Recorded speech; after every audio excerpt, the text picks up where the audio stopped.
Okay, welcome. Drink with James, episode 149.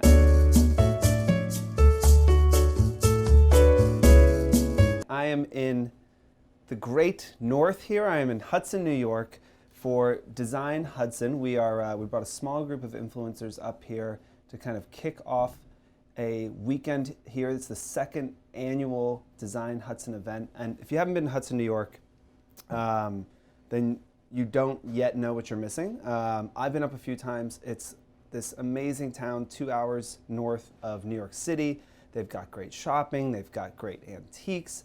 You're right in the middle of, obviously, the Hudson River Valley, which is made famous by every landscape painting you have ever seen. And it's just this like really cute town that has exploded over the last 20 years or so. And this festival kind of takes all of the interesting things that are happening in Hudson, and then something else that's really cool is there's all these amazing old homes from the 1800s, and they kind of open those up for one time during the year, and you can go and see all these things. So if you're someone who likes architecture, design, or is just really nosy, you should definitely come up here next weekend. If you do come up next year, you should absolutely try and stay where we are right now. We're in the Rum Room, which is brand new, of the William Farmer and Sons Hotel. It's actually the William Farmer and Sons Barroom and Boarding House, which I actually love that, you know, the couple that started it is a chef and his wife, and I love that they started a bar and restaurant, and then the idea was just like, oh, you'll like eat so much and get so drunk that you won't be able to go home, so we'll just like get some rooms in it as well. They didn't like set out to start a hotel. They set out to make a place so fun and great that you'd want to get so drunk that you could just like stumble upstairs into a bed. So I appreciate the philosophy. The place is beautiful. The bar was built by Sasha, who started really, I think I've actually talked about him before on the show, started the like craft cocktail scene in America. Milk and Honey was one of the first true cocktail bars in America. And he is, passed away a few years ago. This was the last project he worked on, but that bar really changed the way Americans thought about drinking. And so, the original Milk and Honey is a block from my apartment. His other bar in the West Village, Little Branch, was one of the first nice bars I ever went to. So cool to be up here in the last project that he worked on. So the cocktails are going to be amazing. The place was started by a chef. The food's going to be amazing. The place is adorable, and you get off the train, and it's a block from the train station here. So any New Yorkers who you're crawling out of your skin a little bit, you need to get away from the weekend, come up here. They're not paying me to say this, because who would pay me to sit and drink and pitch their hotel? But I'm impressed. I love it. And we're excited for the Design Hudson team to bringing us up here. We've got, it's 5 o'clock now, and I'm starting on a flight of bourbons from the Hudson River Valley. So you can assume how the rest of my evening is going to go. I think I have to drink for another 6 hours. So this video will come out after this evening, but I hope it ends well for me. We'll see. I'm wearing kind of like white pants, so I have to be generally like, I can't like, go roll around in the grass or something, so I have to take care of myself to a small degree. When we were coming up here, we were thinking about like, what do we want to talk about in the show? And we thought we wanted to kind of talk about gifting, because this is an experience that, the team from Design Hudson is not paying the influencers came up here. They're not paying Fohr to do this. This is just a cool opportunity, and we wanted to support it. And thought it was an interesting time to kind of talk about doing things for free, right?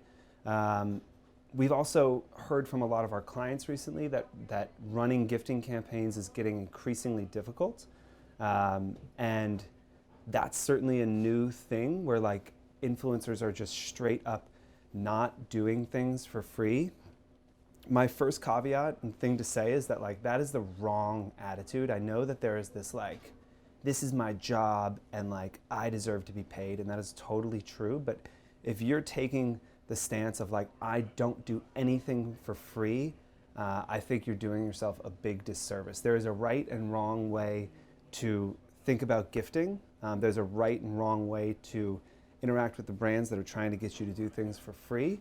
And there's a right and wrong way to turn those partnerships and relationships into something that can bear fruit and can help you pay your rent down the line. So we're going to talk about that today, a little different format than we usually do, and just having a themed show. Let's get into it.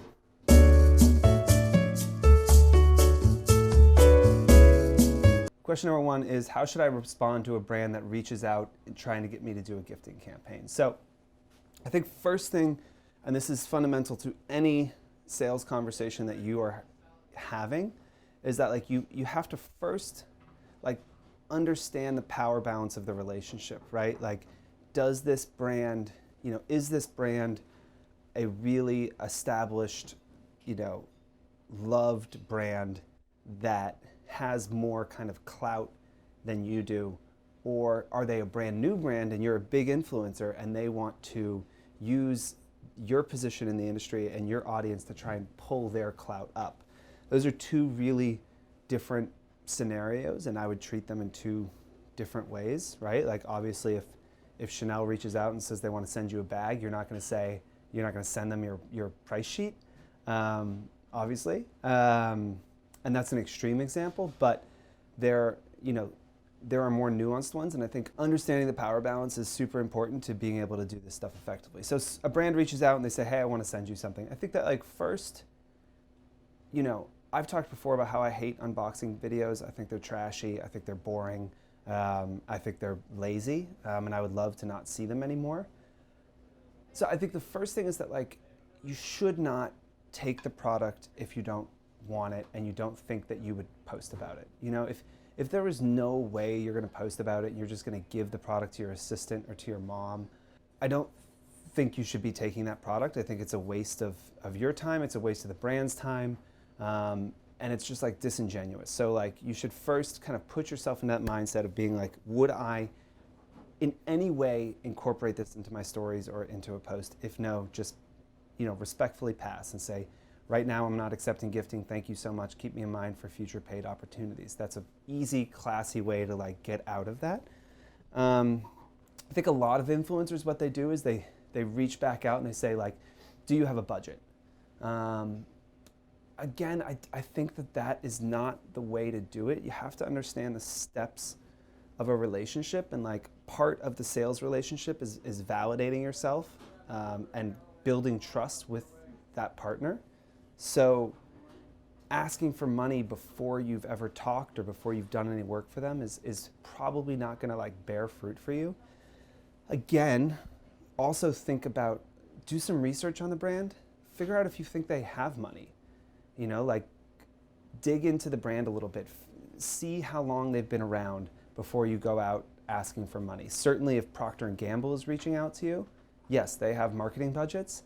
But if it's a brand that looks like it launched 6 months ago, then asking for a budget is probably, a waste of your and their time. So I think understand like what is the possibility that this could turn into something bigger. Now, if it is a brand that you think you would want to build a relationship with, again, I always would stress to try and get on the phone, try and talk to them, try and start to build a relationship, because again, it's really hard to just sell people right away. It's much easier once they know you.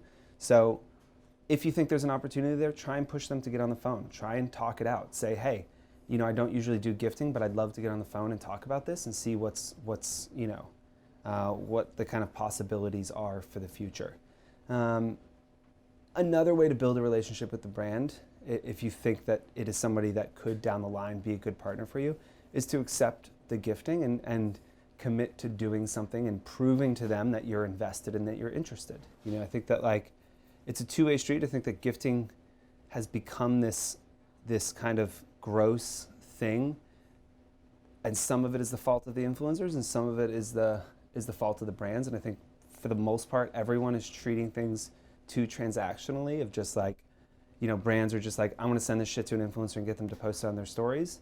And influencers are like, I've never heard of you or heard from you before, but I want you to pay me immediately. So I think in general, thinking longer term and saying like, is this a partner that I want to build a long-term relationship with? If yes, let's move the conversation forward. If no, respectfully decline and move on. it is incredibly important, again, in any negotiation. I think you have to be able to see yourself from someone else's point of view. And as an influencer, you have to understand like how entitled and bratty you sound, like to brands. And I think in some cases, influencers can be entitled and bratty, and in some cases, brands have completely unrealistic expectations about what an influencer should do for free.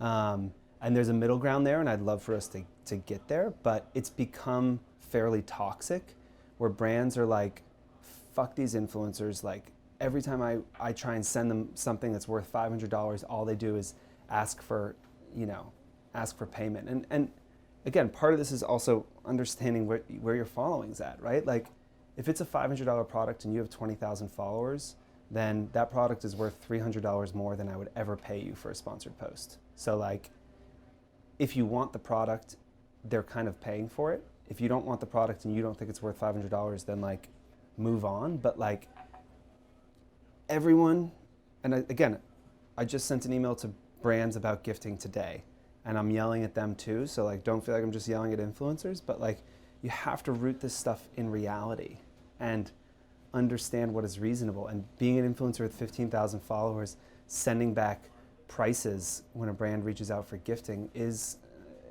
ridiculous. It's like a 22-year-old coming in for an interview and being like, cool, can you show me where my office is? It's like, you don't get an office. You're 22 years old. Like, you'd be lucky if you get a coffee cup. So understanding where you're at is super important to doing this stuff in a way that feels genuine and honest.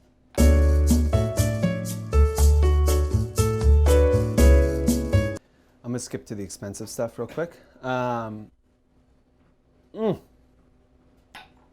That's nice. Speaking of sponsorships, Hill Rock Distillery, if you'd like to sponsor me, please write me, james@fohr.co.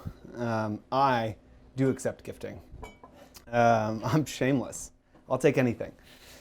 Okay, question number 2 is, what do brands actually expect even when they say they're not expecting anything? So I think there is this, what happens a lot is influencers are like, I love the product, I'd love to have it. Just to be upfront, I can't promise anything coverage-wise. And the brand says, totally understand, just want to get it in your hands and let you know the thoughts. Again, back to point 1, you shouldn't accept the product if you don't think you're going to post about it. Like, then you're just kind of stealing. It doesn't help the brand if you just use the product and don't talk about it. So in my email to brands today, I did say that I don't think brands should be doing gifting without opting in. I think that like the brands sending you guys a bunch of shit without talking to you and having a relationship with you is a big part of the problem. So I'm structuring this on when a brand does the right thing and they reach out to you first and you say, sure, send it along. So in that scenario, they send it along. If the product doesn't meet your expectations, right? If it doesn't fit, if you don't like it as much, if you use it, it's skincare, you use it for a bit and you're just not feeling it, I would honestly reach out to the brand and say, thanks so much, use the product, and like it didn't fit or the fit was a little off, keep me in mind for future things. I think proactively giving a reason, if you're not going to post it for a specific reason and that reason is you didn't like the product, I would reach out to the brand and try and like gracefully tell them that, because they are going to follow up with you and you're going to have to just like, your options are like lie or just like be a shithead and ghost them. So option 3, which is like saying something difficult of like, I didn't actually like the product, it felt cheap or something like that. Not it felt cheap, but like it wasn't exactly what I thought, it didn't fit, whatever, is a much more graceful way to kind of like get them off the trail. Now, if you accepted the product, you have to expect that brands are going to follow up. Did you like it? I hope you got it. You can preempt a lot of this stuff by being professional. When you get the product, reaching out to the brand, hey, received the package today,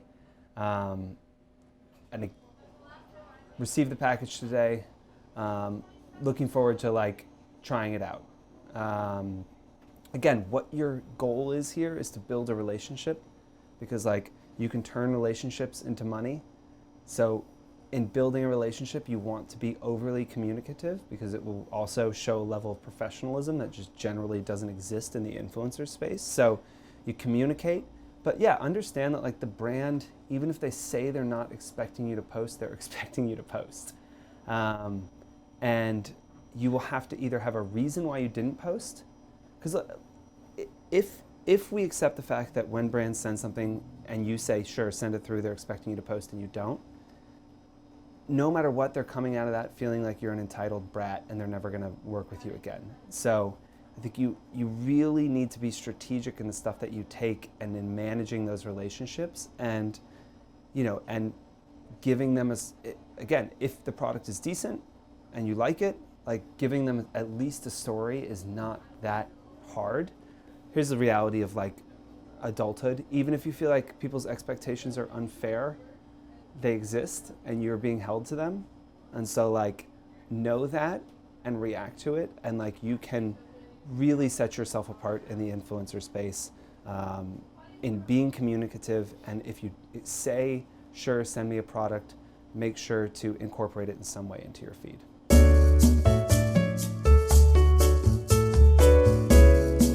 Question number 3 is, what do I do afterwards?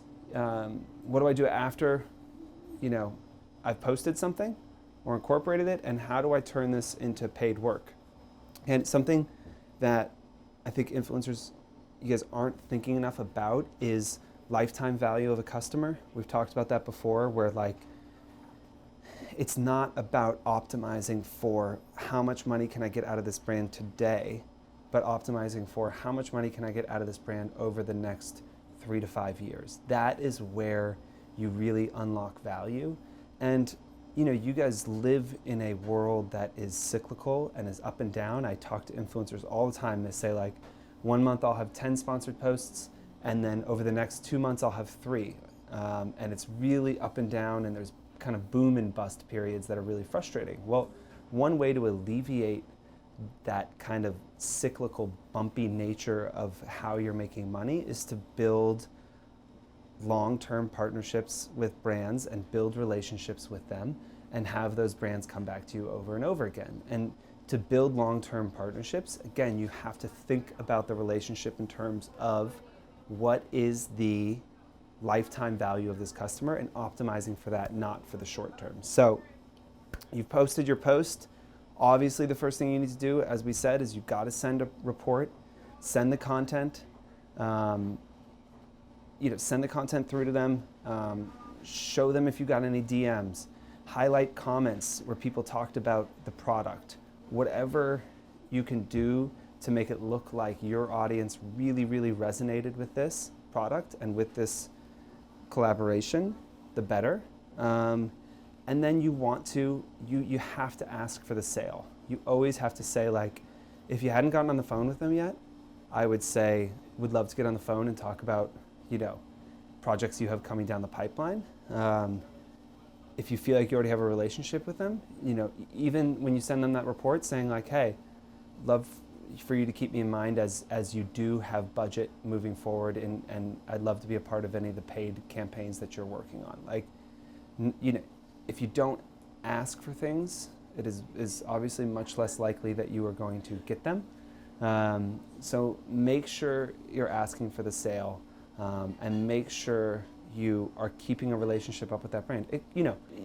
We have brands that it's taken us 3 or 4 years to close them, and in those 3 or 4 years, we did work for free. We sent them lists, we sent them reports, we did a little favor here and there for them. Like, we didn't ask for the money right away because we felt like what we were doing is proving ourselves and building a relationship long term. Those relationships have ended up paying incredibly well for us. But it is because we took the long term, this is a marathon, not a sprint view. You really can turn a brand off pretty quickly by trying too soon to extract money out of the relationship. It is a little different if you're sitting at 200,000, 300,000, 400,000 followers, because there is just an inherent value to those posts that is hard to deny. And there is only so much content you can post, and such giving it free to someone else means you can't charge another brand. But that said, all the successful big influencers I know are posting for free, posting about brands for free constantly, because they're savvy and they know that, like, what better way to get someone's attention than giving them something for free that's worth $3,000 and saying, okay, well, I put my money where my mouth is. I gave you something, and now it is your turn to give me something. And that is, those are the levers that kind of make all of this stuff work, and you have to learn how to pull them and be strategic about it if you're going to be successful. So, as I said, I have my Madras blazer on for the first time this season. I've got 5 hours of drinking ahead of me, and I'm going to leave you now. So, thank you again to Design Hudson and William Farmer and Sons for bringing us up here and getting us out of the city air, and hopefully getting us nice and tipsy tonight. Cheers.